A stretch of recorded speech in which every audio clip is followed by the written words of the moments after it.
These are just some previous publications. Some of the insights that I'm going to suggest to you are in the crisis lawyering volume or in the special issue of the Harvard Law School Journal of the Practice. Um, so.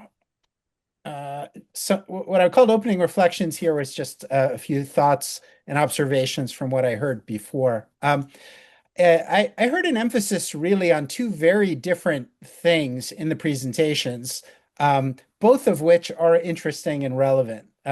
So one is how do you fulfill your regular mission, maintain continuity of operations in an environment of heightened risk or disruption of critical infrastructure?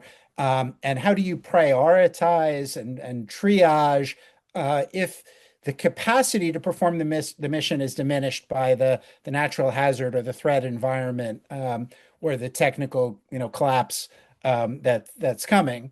And we heard a lot of interesting good practices about how to prepare for that and how to do that. Then there's a second aspect that was fascinating that came out particularly clearly in the Maui and the Louisiana presentations, among others, which is about when the community and your professional peers have been impacted, when your staff has been impacted, how do you go above and beyond the call, show leadership, and use your capabilities and resources officially and unofficially, semi-officially, in ways that are of service? Both of those are very, very important. And the truth is, in a crisis, it's not enough to just do your job. You need to contribute to mission fulfillment, but also to broader community outcomes. So I really like the mindset that I heard. A second aspect that I think was quite interesting is the relationship between planning and improvisation. Paul just talked about that, but many of the other speakers did as well. So on the one hand, you want to prepare for a number of contingencies that you can foresee and expect. And in some cases, if you're Florida and you get a lot of hurricanes and you get a typical hurricane, maybe you're really enacting detailed scripts and following the plan in ways that don't require a lot of improvisation. However, if familiar threats manifest in new ways, or if your context has changed in ways that disrupt the effectiveness of your plan, or if something maybe that wasn't on your radar screen at all, possibly a pandemic, happens to occur, all of a sudden you really need to fly by the seat of your pants. But planning helps you to do that, in more effective ways. I also heard about the importance of communication, which I agree 100%. And it's actually not only about communicating the operational information, what information do you need for people to keep safe or do their jobs or just navigate the situation. It's also about protecting the credibility of your organization, telling the story of the crisis, and protecting your credibility in what these days is often a very hostile information environment. I know that was a big issue. It wasn't really discussed here, but it was a big issue in Maui that there was a lot of disinformation circulating, some of which was trying to drive a wedge between the community and government. Some of that was traced directly to foreign state adversaries. So communicating in ways that are both operationally effective, but also maintain confidence are quite important. After action reviews were mentioned. It's always a good practice, I think, to try to process these experiences, learn lessons, revise your plans, develop new capabilities or new relationships that may be helpful in navigating the situation. So those were just a few reflections on the basis of these very rich and largely quite complementary presentations that were shared with us. These were just some examples, and they corresponded quite closely with the stories, important stories that we heard today. So I'm not going to spend time on that in light of our time constraints. So when we look at these various types of situations and threats and challenges that we've been discussing today, they often have some common denominators. What makes a crisis or an emergency a crisis or emergency? So shifting to crisis, and when I talk about crisis, it's often the more outside of the box things on the spectrum that are particularly challenging, and that's often where the plan doesn't quite fit or where you didn't plan at all.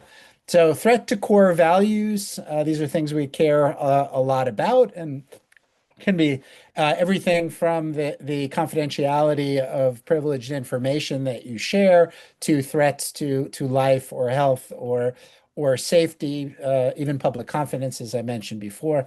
Second, in a crisis, things are happening quickly. So you not only have to figure it out, but you really have to figure it out on the fly. And failure to do so means you lose opportunities to impact the situation, right? You end up in a reactive rather than a proactive mode.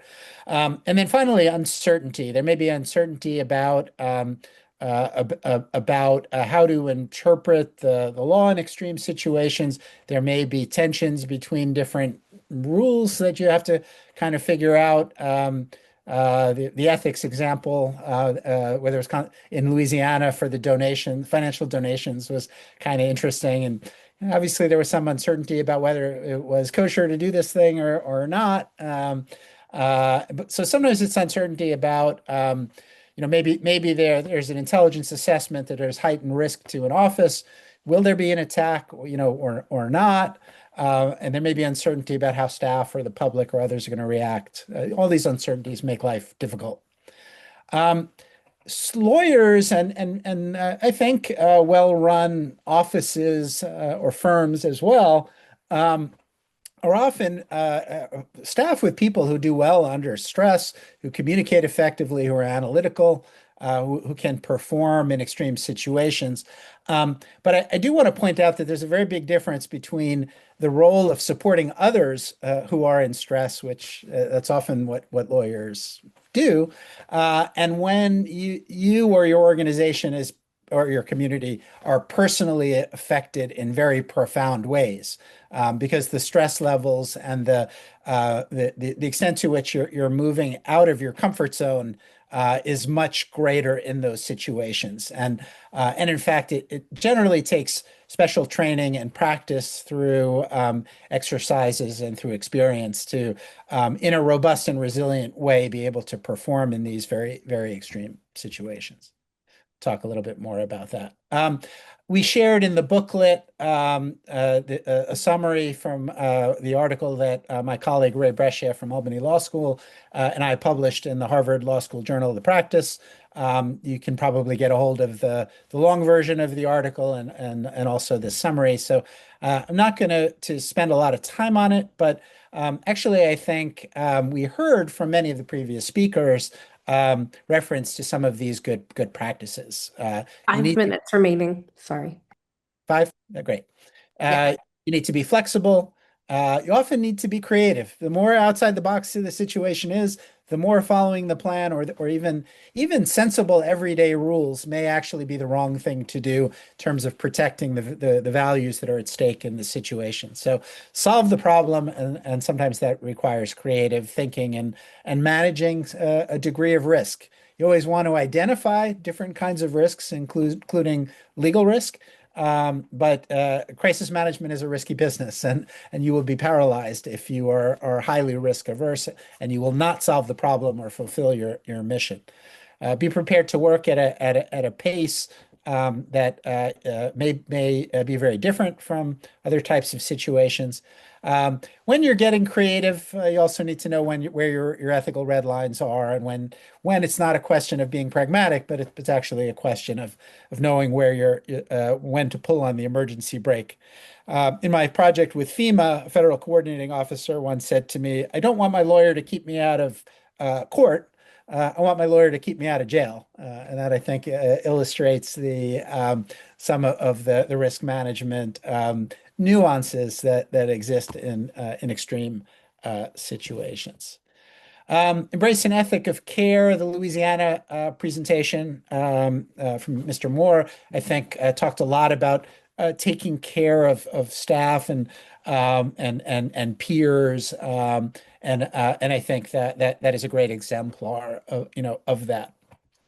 Government, a friend of mine who's done work in the maritime operational threat response community, does a lot of interagency coordination. He says government works at the speed of trust. So where you can build trust ahead of time. And just by the way, planning and exercising together before the event, so you're not exchanging business cards on game day, as they say, helps to build that trust. But also behaving each time that you're engaged in a crisis is an opportunity to either build trust or lose it, and very important to be aware of that. Communication we've talked about a lot. I don't really have time to get into it, and I'm going to say a few more words about planning as well. So finally, moving from sort of individual lawyering back to how you prepare a prosecutor's office or an agency, I think it's helpful to think in terms of a construct that probably be very familiar to Paul Foley from the emergency preparedness literature and doctrine called POETI. What are the elements of preparedness? So first of all, you want to plan for what you can plan for. You want to do capability-based planning, modular planning, flexible planning. I like the metaphor of children's Lego. You want to figure out what assets you have. One of the previous speakers was talking about knowing your assets, and then figure out how you can combine those assets in creative ways to solve problems in a crisis. You want to think about your form of organization. If you decide you're going to use your everyday organization in a crisis or emergency, that's a design choice, generally a bad one.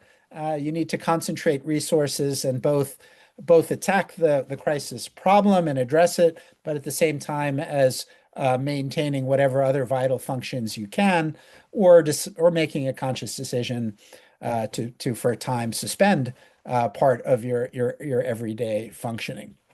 1 minute. Yep, I'm almost done.